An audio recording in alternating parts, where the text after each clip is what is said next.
Stephen, very warm welcome to Wealth Talk today.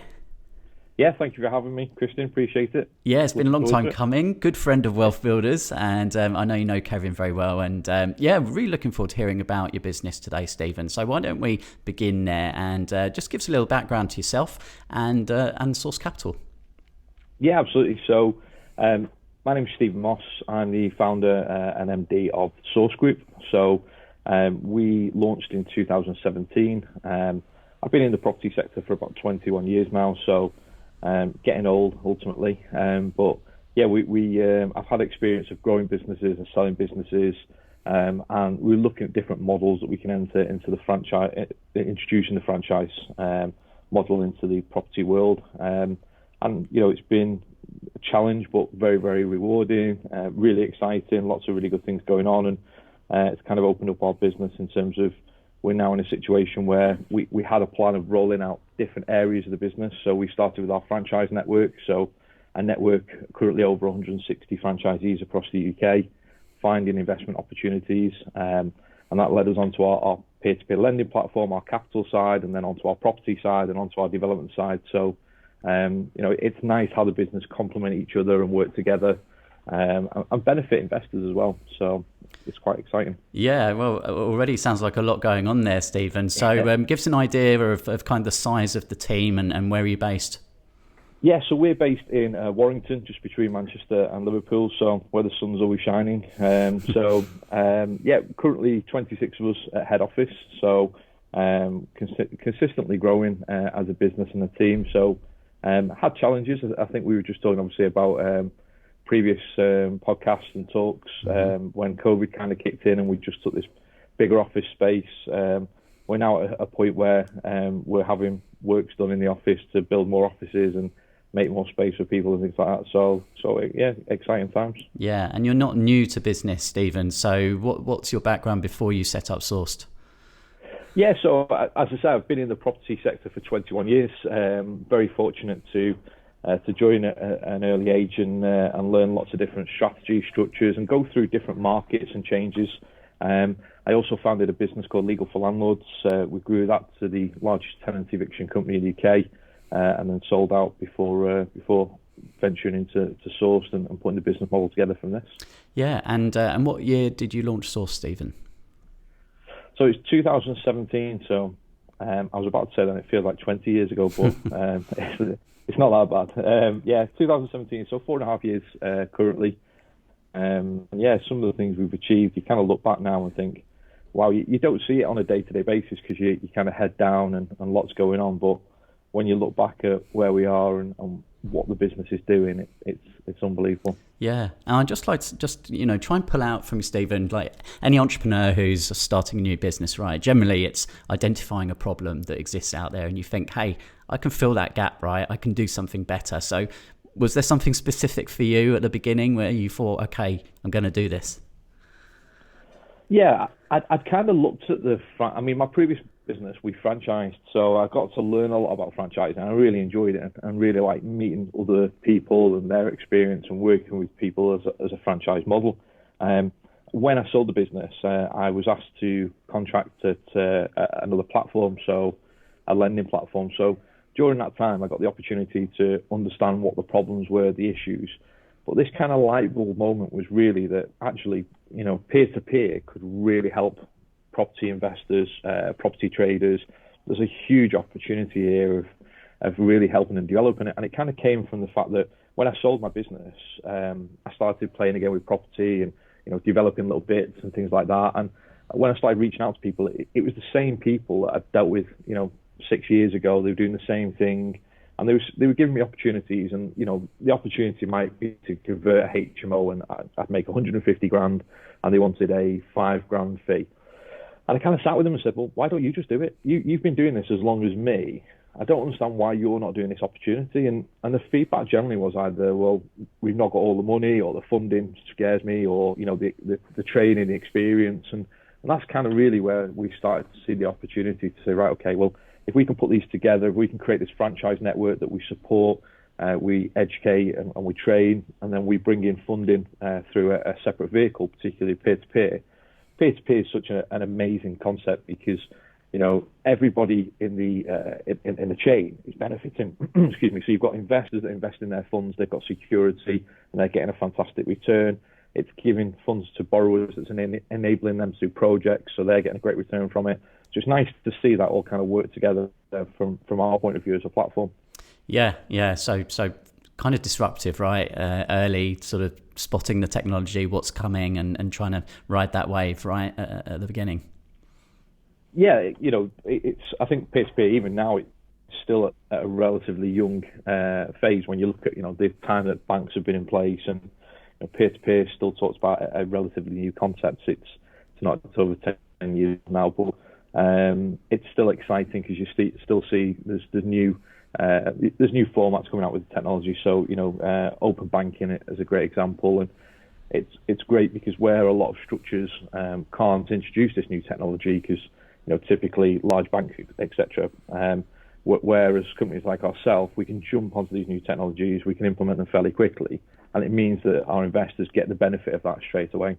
Yeah, and I think what we love Sourced is because there's such a lot of parallels with what we teach at WealthBuilders, Stephen, in terms of our 7 pillars of wealth, looking to diversify across as many of those as possible. So maybe if we sort of look at some of those, and maybe looking at pensions and investments, obviously there's ways to invest tax-free using SaaS and SIP. So, how are some of your clients, members, using the platform to do that, Stephen?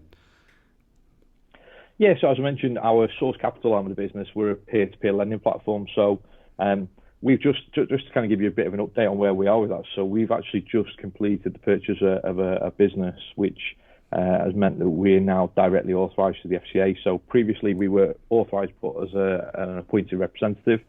So we've worked really hard throughout last year to gain the changing control approval from the FCA, which has meant that we're now directly authorised. So huge step forward for the business, which is brilliant. What it means for our investors is, we can continue to grow the platform, we can continue to introduce new opportunities. So we work with investors that can invest in a number of ways. They can either invest with cash, they can invest with ISA, but as you mentioned, pensions as well, so SIP and SaaS. So they can invest into a project, they get first charge security, and they get a return of typically 10 to 12%, depending on how much they invest or what the project is as well. So we see it as really good returns. A lot of our investors that invest with the pensions, they like it because our average is about 12 months alone. So seeing short-term investing as well, so they can see it as a way of putting their pension into something, getting a good return for 12 months, while they're either looking at other opportunities or other ways, to build their wealth. Yeah, and then of course on the other side of that is finding the deals. So tell us a little bit about the network of sources that you have out there, and how does someone get involved with that if they're interested? Yeah, so the concept ultimately is we're a franchise network, so we've got over 160 franchisees across the UK, and our franchisees go through training, support. We put on about 200 training days per year, so there's a huge amount involved in supporting them. But we also generate leads for them as well, so we send leads through to the CRM system. On the back of that, the franchisee will then go to the property, they'll analyse the property, and they've got a number of ways, a number of kind of exits. So they might turn around and say, right, okay, this property, it's a good deal, I'd like to package it and sell it to an investor. So we then put that onto our marketplace for investors to purchase. So anybody who's got a SaaS and looking for commercial properties, it's a great way of getting those introduced. Alternatively, they might find an opportunity and think, I'd like to do this opportunity, and they'll come to us from a capital point of view to inject funds into it to allow them to do the project. And again, it's, as you said from the beginning, it's a way of diversifying as an investor. So you could either purchase the property or you can invest some into loans and do it that way as well. Yeah, and then bringing that technology in, which is kind of looking at the IP pillar there, so tech that you guys are controlling and owning there. So tell us a bit more about the app, like, why did you feel that was important? How does that work? And how can people use that? Yeah, I think, we looked at our website last year, our property website. So predominantly what we were ultimately doing is we'd find the opportunities, we'd list them on our website, and it was quite basic in terms of it was just a listing. And it's quite scary, the volume of people it was attracting. So we get about 45,000 hits per month, people looking at these properties. And it wasn't fully kind of disjointed in terms of we didn't have the communication ports. It wasn't easy to navigate. So we looked at it as, okay, do we do a new website and rebuild it from that point of view to make it easy for investors and easy to communicate with the franchisees? And when we started looking actually at an app, what it's meant is that we've got this new app which is on Android and Apple. It's Source Property app, so people can download it. It's completely free. It's kind of got like a Tinder feel to it in terms of new properties come in, you swipe left or right if you're interested, and then you've got a search for it as well, so you can go on and search properties. But ultimately as well, the agent, the franchisee, they have a separate app, so you communicate directly with them, whereas previously we had the issues where getting hold of the franchisee or they're obviously out on viewings, etc. It's a little bit more difficult. So it's opened up the communication a lot more, which has been great. I think one of the key drivers for us as well was the volume of property. You see a lot of people that enter this market or try and do an app or something like that. And generally, they don't have the volume of property that comes to the market. So you can imagine you go to the app and you check it, you download it, you check it out. It's got, say, 50 properties on, and then it's only getting 1, 2, or 3 new properties a week. And it's not really, it's not going to keep your interest, or it's not going to make you go back to the app. Whereas ourselves as a business, typically we're averaging about 50 new properties a week. So we're getting really good volume on it. It's only growing as our franchise network grows. Reservations are really strong. Feedback's really good. There are things that we're going to change. There are things we're going to develop. It's kind of our first version, but the feedback so far has been really, really good. Yeah, no, it's a really great app. And obviously we know 2021, the demand for residential property was pretty insane. And yeah, how are you feeling or seeing the market changing as we have just entered 2022? Yeah, I mean, it's quite funny, isn't it? Because we did a video, the beginning of last year, and we did a video to our franchisees, kind of talking about the market. We were like, look, we're in a bubble, it's going to burst, this is this, it's great for us, we've got all these opportunities that are going to come, we're in a great place. And it didn't, it just carried on rising and rising and rising. So, I think to some degree, yes, things have got to change. Obviously, we've got a slight change in the interest rates, we've got inflation, which is obviously a threat there as well. And, there's a mixture kind of happening at the moment. I think what's driving the market at the moment is just the lack of stock that's coming on. We're seeing it as well, like everybody else. There are less opportunities out there, but the property world, it's a cycle, and you've just got to look at history, what's happened, what stage you're at now, and what's going to happen next. And, it's exciting because ultimately, if we have a bad market, a lot of people are concerned about getting into property because they think, well, we have a bad market, that's it, I've lost all this money. And the reality of it is you're looking at always recovers. We were talking office this morning about Facebook, so I'm sure you've seen Facebook this morning has dropped, I think it's 200 and something billion pounds wiped off Facebook stock market. So, and the reality of it is that will slowly recover, and the same happens with property. Watch it now be the kiss of death of Facebook. So maybe we shouldn't put this out until a couple of weeks later, but that's the reality. It comes in cycles, and we're seeing the same thing, shortage of properties, but we're still managing to get a good number of deals on the app, as I say, averaging 50. Our franchisees got lots going on as well. I think one thing that I'd say has changed the last couple of months is expectations of sellers. One of the difficulties we had the last half of last year was expectations of sellers was, we couldn't make deals work in a number of cases. The seller just wanted too much. And what we generally found is that somebody's been willing to pay it, it's gone through the process of valuation and it's not worked. So it's back on the market, and now suddenly sellers are a lot more open to it. I'll tell you a story that happened yesterday. I shared it with our franchise network in one of our Facebook groups yesterday. So we've got a hotel that I went to see last week. It's on the market 850,000. We're looking to convert it to 14 apartments. It's a joint venture with our franchisees. So we do a lot of joint ventures with the franchise guys. Went to have a look, great location, took the architect. We could do this if this. So I did the figures. And while I was on the viewing, I said to the owners, I said, look, for me, it doesn't work at 850. I'm looking at 775. These are the figures. These are the reasons why, and explained it. Do you have any questions? Just to approach it at an early stage. Got confirmation from the architect, yes, we can do this, this. So put my offer in writing to the agent, 775, with the full reasons of why we've gone in at that, etc., etc. So didn't hear anything back. Then the next day we get a message from the agent, no, they want 800. On a lot of occasions, you kind of jump at it thinking, well, okay, the reality of it is it works 850. That's the reality. But we want to make sure we're building those margins in.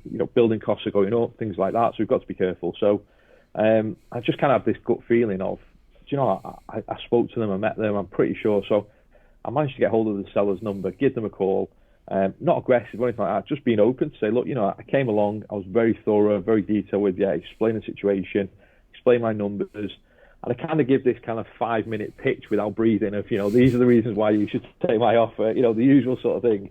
And then when I stopped to breathe, the response from the owner was, Steve, we're happy with your offer. We've told the agent we're happy with the offer. I think he's trying to get more money to increase his fee. Oh. And it was like, wow, you know what, that phone call and that's 5 minutes of my time, it's just saved me 25 grand, so yeah. Sometimes it's not always the sellers, so just, I suppose, anybody dealing with property, just keep that in mind, particularly if you're new in the sector. So yeah, very, very good lesson there, indeed. And I guess, that all comes with education and the experience, doesn't it? Obviously, at WealthBuilders, education, support, connection is really key, and I can see that definitely is, for you as well at Sourced there, Stephen. So as you say, your franchisees, they're getting that support, that education, so they can become better at finding better deals and working with investors, and due diligence, obviously a key aspect of everything there as well. So in terms of the community at Sourced, how have you kind of cultivated that, and why is that so important? Yeah, I think a lot of it is driven, I hold my hands up to say a lot of it's driven from our team at head office. We've got a really good group of people that are very passionate and care about the brand, they care about the business, and a lot of the guys as well have been with us from the very beginning. So that shows in terms of when we do things like the induction training. So we had a induction bring on, I think it's probably about 2 weeks ago. So we had about 30 franchisees there, which was fantastic. And that's not just new franchisees, that's people that are, either doing it together or things like that. So, but the kind of, everyone comes out of it really excited, everyone comes out of it really passionate, they can see the passion going through the trainers. The franchise director, Chris, does a fantastic job in sharing where we are, where our vision is, what we're trying to do, what we're trying to achieve, how to do that, and what the steps are as well. So it's difficult because I think, when we started off, it's very difficult to get that balance in that, because what you don't want to do is kind of say, look, this is a get rich quick scheme, because it's not. Property is a long-term game, and trying to keep people enthusiastic about something when it could take 6 months to go through, or a simple flip could take 9 months because you've got to buy it, do the work, then sell it. That's quite difficult, because you're keeping people motivated for quite a long period of time until they get paid. Once they've been paid on that first project, then it changes, because the monies that you can generate from it, typically quite life-changing. So generally speaking, people need that motivation to get through it. Once they're through it and they've got that money in the bank, they can say, actually, that's the end result, that's what I'm working towards, and then they start pushing to gain it again. Yeah. So, Stephen, what's on the horizon at Sourced? What are you excited about for the years ahead? Yeah, well, we've just completed on the purchase of a company which has gained us the FCA regulation. So we've built our own peer-to-peer platform, our own new front-end website. So that's all really exciting. That's just launched.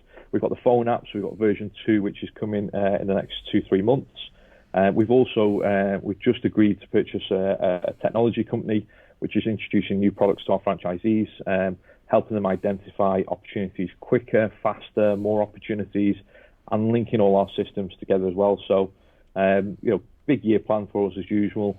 Really exciting stuff, and also our developments. So we part of our business is our developments. A lot of SaaS investors support us with our developments, and we've got stuff dotted all over the UK, and the pipeline is phenomenal for the development side of it. And we're kind of putting new twists on things. So we're looking at ways that we can be more eco-friendly, more green, and do our bit, I suppose, ultimately. And it's quite exciting to see how we can apply that, and using your imagination to come up with different ways. And we've got green walls, garden walls, urban forest, different things like that, which is it's quite exciting to put into place. Yeah, really, really cool, Stephen. And for anyone listening now, if they want to check out Sourced, find out more, where's the best place for them to head? Yeah, if you visit sourced.co, that's just CO. So if you visit the website there, you'll be able to see the different areas of the business, just click on those and you'll be able to get a bit more information about the different sectors and find out more. Great. Stephen, thanks so much for being a great guest on Wealth Talk today. Yeah, no, thank you for having me. Really appreciate it, and look forward to the next time we speak. Thank you.